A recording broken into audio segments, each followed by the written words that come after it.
Good evening, everyone. Late Night Mega here, and tonight we're playing Mega Man Maker. This is a fan-made game. It's a lot like the Super Mario Maker, except for Mega Man stuff, so that's kind of neat. Now, I do think I need to configure my controller here. Now, I did make a stage already, and I've been waiting a little while to play it on here, but I want to give you guys sort of a behind-the-scenes look into the design of it. I was waiting for Dr. Novocaine to play this on his channel before doing this, because I didn't want to spoil anything for him.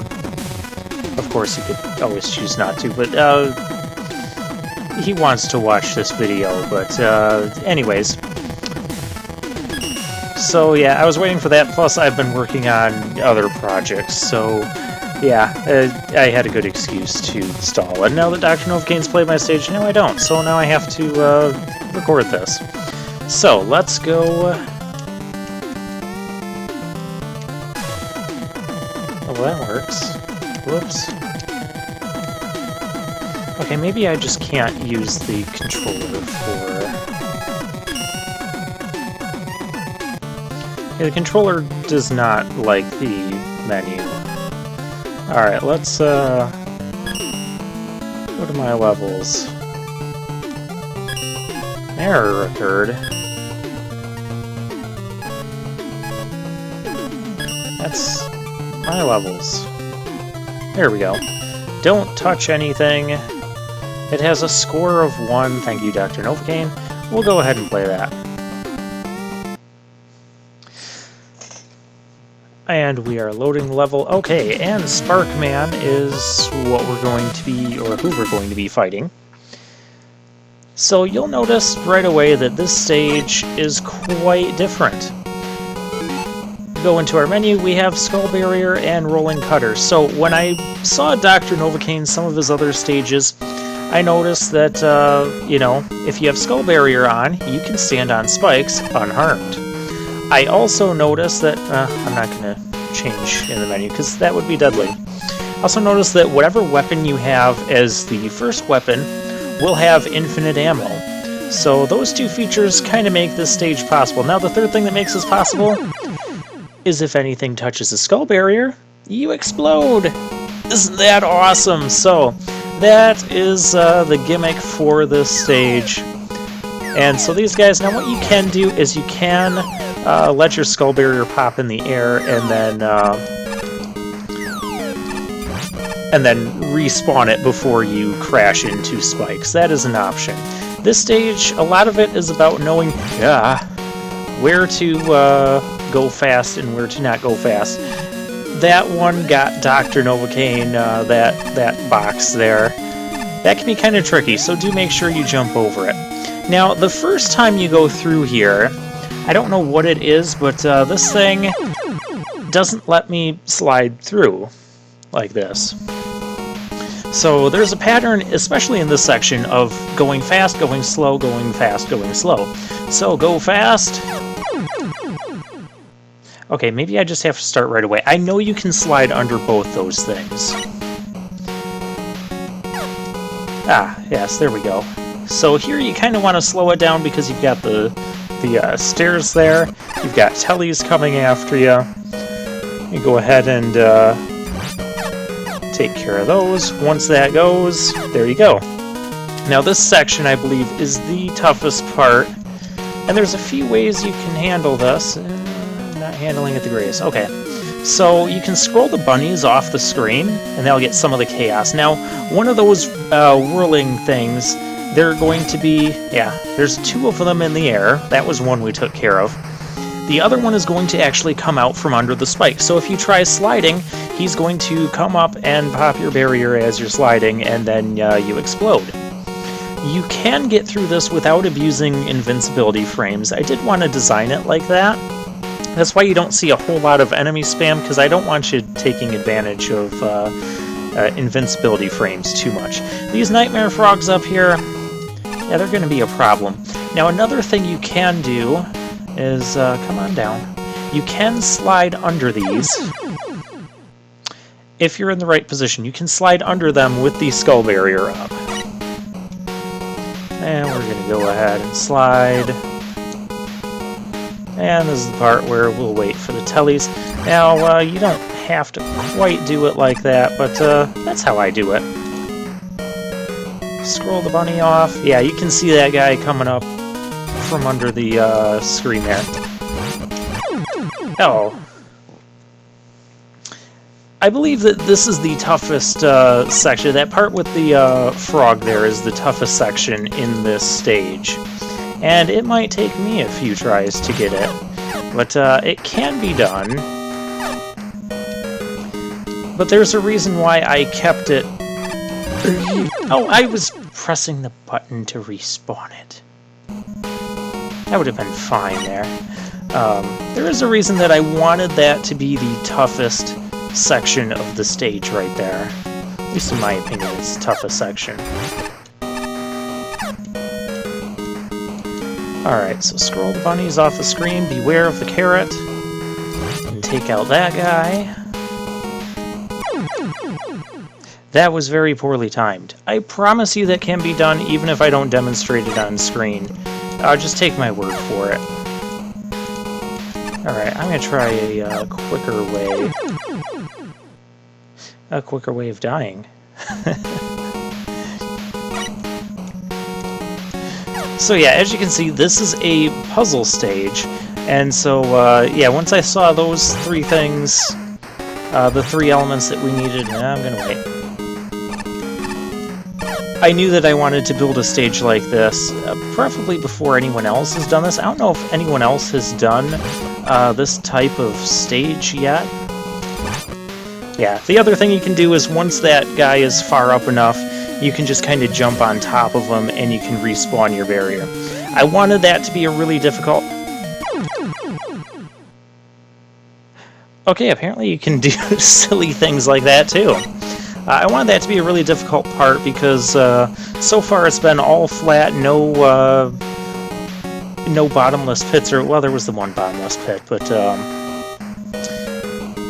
I wanted you to get to here and be like, oh my gosh, we're doing a spike drop now, this is going to be crazy. In reality, a spike drop here doesn't really do much for what I'm going for. The feeling I'm trying to go for is that if you die, I want it to be more like, oh, okay, how do I solve this puzzle? Rather than having a bunch of cheap deaths, although there's one coming up that's one or two that are kind of cheesy, but they're near a checkpoint. But I want it to be more like, okay, this is fair, I just have to figure out how to do this. So having a long, narrow spike drop with, you know, some enemies that'll take away your barrier, you know, it doesn't feel like the most fair or challenging thing. So this is just a vertical section. Now there is a safe spot if you hug the wall here. You can do that. Of course, I've got the timing all weird. Beware that box. I did have to do some finagling to get the box there to be in a spot where you will reasonably hit it. I did that all kinds of wrong. I'm going to blame that on the slide not working how I wanted it to. Yeah, I'll just come down here. And also I had to rearrange the Susie there, because I originally had the whole thing drop down, but if you waited up top instead of charged in right away, the Susie would just scroll itself off the screen. So I had to put spikes there. Then I had to finagle the box there. Now this Metar, he can be an issue. Yeah, he doesn't want to.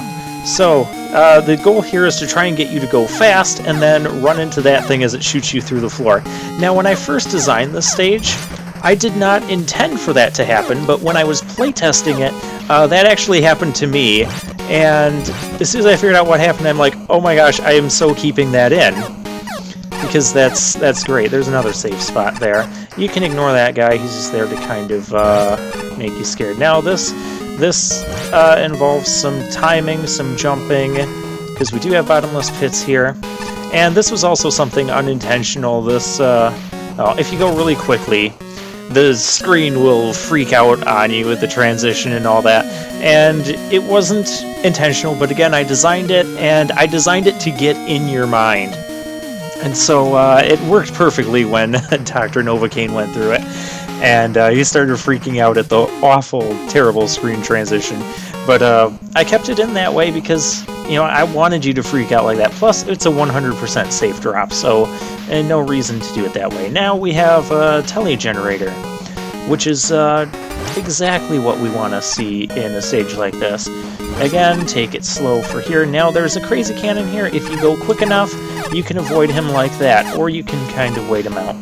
The energy tank here, I always wait for the telly to come out and deal with the telly and get the energy tank, because you know what will happen if you do it the other way. Through this section, you just want to keep moving. Keep moving, keep moving. Take out that guy. Now, there is another shield attacker coming down here, and depending on the timing when you spawn them, it can cause some chaos. The goal is to wait until this top one starts coming towards you, then you want to go forward. But if you go forward along the bottom, that shield attacker down there can knock out your shield. So yeah, your shield adds like an extra area of hit detection to you, so do be mindful of that. This guy, just take him out really quickly. Dr. Novocaine died a couple times to this thing because he was playing around with the bombs trying to defend it, but Skull Barrier can actually kill it in one shot, which I was pretty sure it did. I just made sure I tested that, and yeah, so just make sure you charge right in. And that brings us to the boss, Sparkman. So, well, let's get into the boss chamber here. We know his weakness is going to be Rolling Cutter, and oh my gosh, what is this? So, puzzle stage, I want a puzzle boss. You have infinite Spark Barrier, so this isn't really so much about a damage race, or at least I don't want it to become a damage race. I want it to become a, how do we get through this room without dying? There's a few safe platforms. Now, my first challenge, or my first iteration of this, I did not, I got up my Skull Barrier just in time there. I did not have, like, any other safe platforms in this room. It was all, I wanted you to hit him with the Skull Barrier. But it turns out you can't do that from above or below due to hitboxes and stuff. But you can hit him down the side to the right. But I decided I didn't want to do things that way.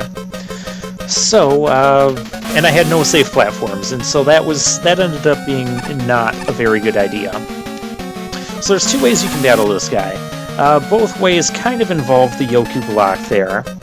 The thing is, the reason why they're Yoku blocks is because I didn't want you to get to a point and then just be able to stand there and spam the Rolling Cutter on him, and turn it into a damage race, which you'll ultimately win. So yeah, now you'll notice there's spikes like right below the Yoku block there, and you've got spikes on the platform above Sparkman there. So the left side there is a bit more dangerous, and going across the top is also dangerous. So you do have to be careful when you're traveling across the top there. So this guy can take a few tries. If you go quickly, you can get to the safe zones, but I wanted to keep the safe zones as far away from Sparkman as possible. Plus, you only have one tile of safe zone here. Oh, I thought that was gonna miss me. I jumped too soon. Okay. But the idea is you want to get over to the right side of the stage to battle Sparkman. That is where it will be easier for you. And yeah, I'm not too worried about thinking that, no. I need to wait on that second one. See, even I have problems with my own puzzles sometimes. When I built this, it was more like, is it possible, and is it still a fair challenge, or is it too frustrating of a challenge? It is safe if I just stand on the far right tip of that second spike. I don't know why I'm not doing that. Ooh. Ooh, wow. Yeah, quick, sometimes quick reflexes with the button there. Oh, yeah. If you go when he sends his spark, yeah, there you go. So, yeah, you don't know what's down here yet, but I do, so you can hit him with that. And, of course, I wanted to select a weapon where you couldn't just, you know, ignore the whole puzzle aspect of this room, so that's why it ended up being Rolling Cutter. It's either going to be that or Quick Boomerang. So this whole section, yeah, lots of safe areas.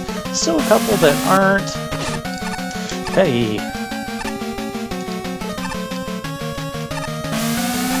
So you want to get on the block. Another thing you can do is you can jump. And you can do some quick finagling with the skull barrier there.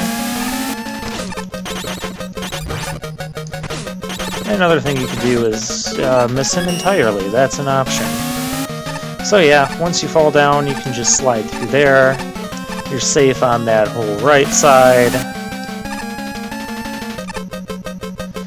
And you can hit him with the barrier down the side. I just don't want to do it that way.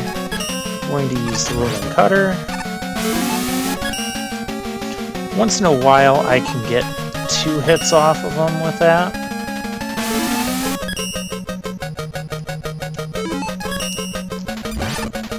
Yeah, that's okay.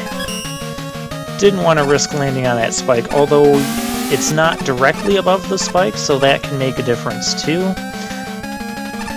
And I put a health in here just in case, because again, I don't want this to come down to a damage race. I want it to be a, can I solve the puzzle of this boss?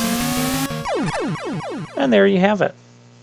And of course that wall there is to prevent you from just cheesing your way to the easy side.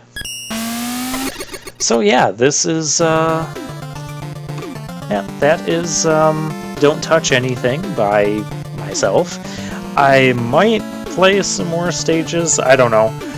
I'm still kind of busy with some other projects right now. I don't know if I'll make other stages, but if you guys like this stage, you think you would be interested in seeing more of it, let me know in the comment section. So that will be all.